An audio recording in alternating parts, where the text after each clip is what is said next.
Hey guys, it's Leo, and it's time to talk about episode 6 of TWINKLE PRECURE. Before we start talking about the episode itself, I just want to say that I decided to do a Q&A here on the channel.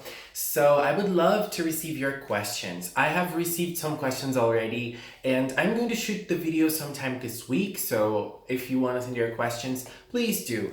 Just use the Ask Cinnamon hashtag. You can comment on this video asking questions, or you can go to the community tab here on YouTube. There is a special post for this in the community tab. You can send your questions on Twitter, on Instagram, or on Tumblr, wherever you'd like. I am Magical Cinnamon in all of them, so I would love to receive your questions. And oh, look at that. I just got this beautiful Sailor Moon t-shirt in São Paulo as well. I am very happy with it. But let's talk about the episode itself. Episode 6 is the first episode that we have the full Star Twinkle team assembled since the start of the episode. So now we can move on with the plot of the season. So basically, what we're stuck with is that Lala has her rocket, but she cannot use it because it's broken since episode 1. So she has to fix the rocket, and she's doing it all by herself. I think that this episode, while it was kind of a group episode, it was geared more towards Lala.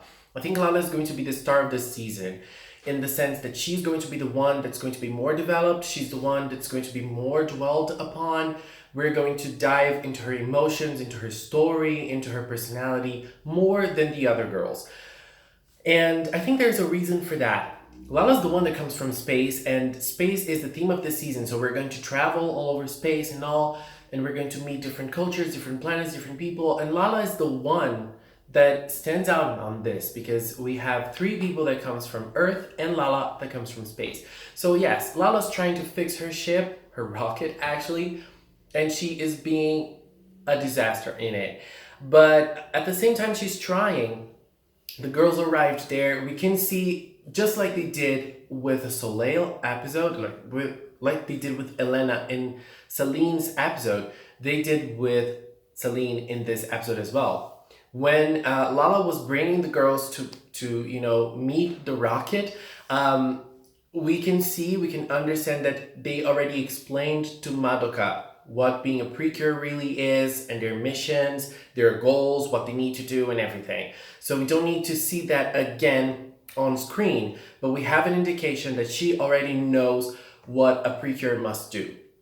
So that's a nice thing. I think that that's a very interesting narrative choice for this season, and well, it's a good thing actually.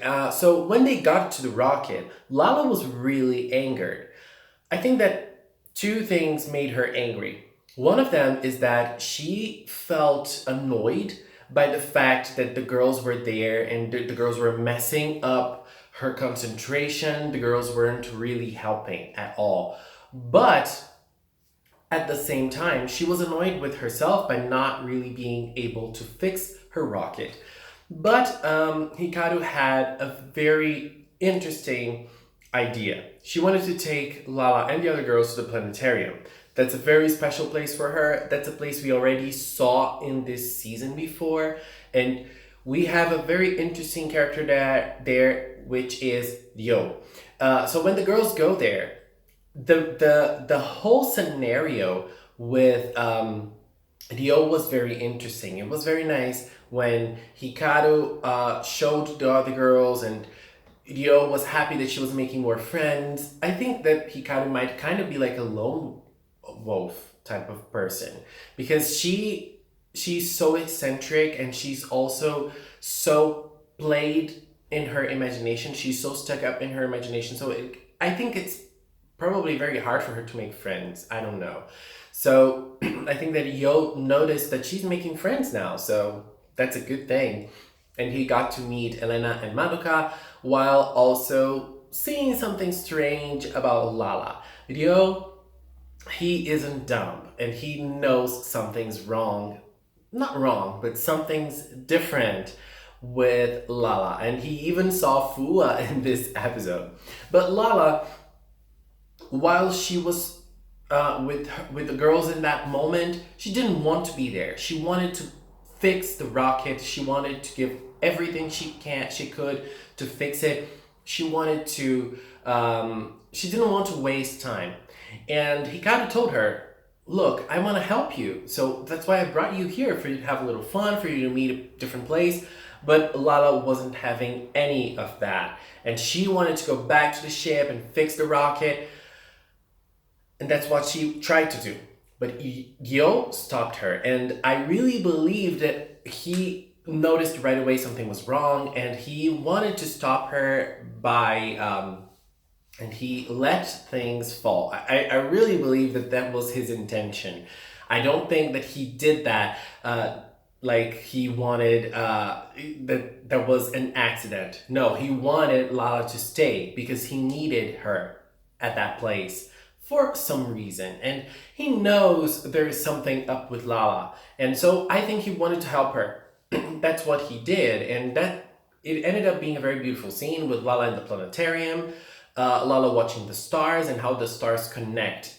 And when they found the Southern Cross, it's basically a reference to the four girls and how different and apart they are, but they're going to connect and become a team. They're going to connect and become one.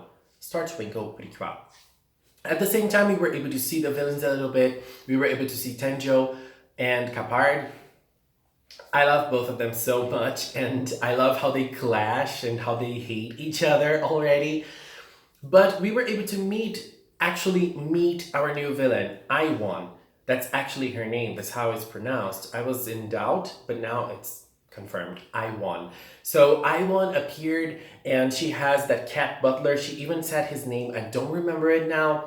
And Iwon, she wanted to be the one in action in this episode, and that's what she did. She jumped right into action, and she brought something totally different from what we saw in the past episodes. First thing is that she is a kid, but at the same time that she's a kid, she's also a very talented scientist in the villain realm. She is the most talented scientist of that place. And so when she appeared, she showed her personality. She gets angered really easily when people call her a kid. And I don't remember which of the characters did call her a kid. I think it was Elena. Like, oh my god, she's so small. Is that the villain we're going to fight today? And she also brought something totally different to the table. She brought a dark star pen. That's a thing I wish the episode explained a little better.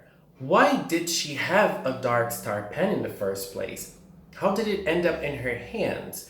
What happened? And how was she able to get that pen? I wish the episode explained this a little better.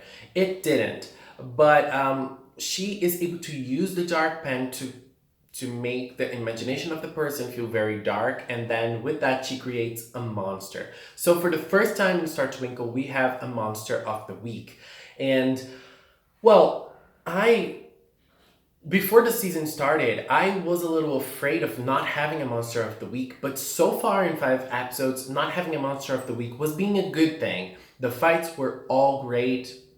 There were lots of innovative things and fights and how they were able to use their powers freely. I love that, and I've been loving that since episode 1. All of the 5 episodes had nice fighting sequences, apart from episode 3, I think. But even though it didn't have like a great fighting sequence, the idea behind it was kind of nice. So in this episode, we had for the first time a monster of the week, and I'm not gonna say I was disappointed because it ended up being a nice fight, and the girls were able to use their powers as well. They were able to do some different things, and I liked that, you know. And when Iwon created the monster, she used Yo as the source for a dark power, and then the monster emerged and the girls transformed for the first time as a group transformation. First thing to notice, as I said before, those transformations are great, and I think that Star Twinkle is the best season concerning transformations. Like, I'm not saying all of the 4 are the best Precure transformations, but in general, like, I think that Star Twinkle has the best ideas for transformation, and having a transformation song, I mean, that's the best thing they could have thought of. And I don't know why they didn't think of that before, like 15 seasons before. In any of those 15 seasons, we don't have something like that, and I love it. And seeing all the girls singing together, amazing. And how their voices match and how their voices work together, it's so beautiful. And individually, all the transformations are gorgeous, except for Star transformation, I think. I mean, it's not a bad transformation at all. It's just very simple. While the other three are really beautiful and they really bring something different. They really show that Precure can still be fresh, can still feel fresh. And that's amazing. And also, while we now have the group assembled, we have the group pose, which I also loved. And apart from that, I feel like the fighting itself, while the animation wasn't superb, it was really nice seeing the girls working together. So for the first time, we saw Star, Soleil, and Celine trying to work together while Milky was playing it all by herself. Kind of like she is in this episode. She was in this whole episode. And so, while Milky was trying to do everything in her power to get the pen, she wasn't able to do that by herself. And all of the girls that were trying to use their own powers to stop the monster, they weren't really successful. But it was nice seeing them try. I think they're still adapting and adjusting to their own powers and learning how to use them. And so, when Milky was attacked, the girls stood up for her and said, "Here we are, we're going to help you. We are a team now." And that was a very interesting and beautiful scene, in my opinion. It's nice that now the Star Twinkle team is really starting to bloom. The connections between them are starting to form, and now they're going to feel like a real team, not really for only four people together, but actually a team of girls who are very different, who have very different interests and very different places in life. They are going to come together and become a constellation, just like Dio said. And so it was really nice when all of the three of them stood up for Milky, and Milky started understanding that is something that she needs. She cannot be alone. She cannot stand up by herself only. And so, oh my God. And so, she accepted that and she jumped right into action with the girls, and they created a very nice technique so that they were able to defeat this monster. All the girls were able to shine in this. I really loved how Celine used her arrow in this episode.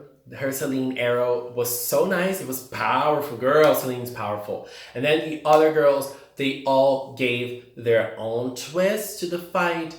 And Milky was able to retrieve the Leo star pen. And when she did, the dark pen became the Leo star pen in her hand, and she used it to create a new Milky shock.